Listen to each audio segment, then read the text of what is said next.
Pagdating naman doon, kung makikita mo, wala namang nakamention na confidential funds sa privilege speech ni Valeriano, pero lahat ng tanong nila doon sa hearing nila ay patungkol sa confidential funds. So noong una, pumunta ako doon, sinabi ko sa kanila na ang ginagawa ninyo ay fault finding. Naghahanap kayo ng mali kasi wala kayong makita, naghahanap kayo ng mali para makapaggawa kayo ng impeachment. Sinasabi nila, oh, siya lang naman nagsasabi ng impeachment, di mo kami nagsasabi. Hindi.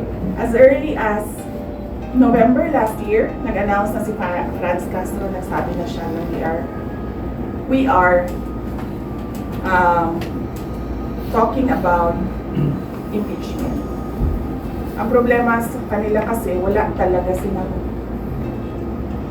evidence of wrongdoing.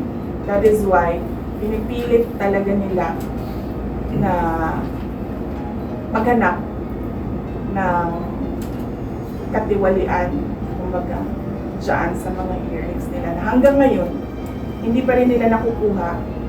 Sinisira lang nila ng sinisira yung institution, yung integrity ng dignity ng institution ng Office of the Vice President, and of course yung mga pangalan ng mga ordinary employees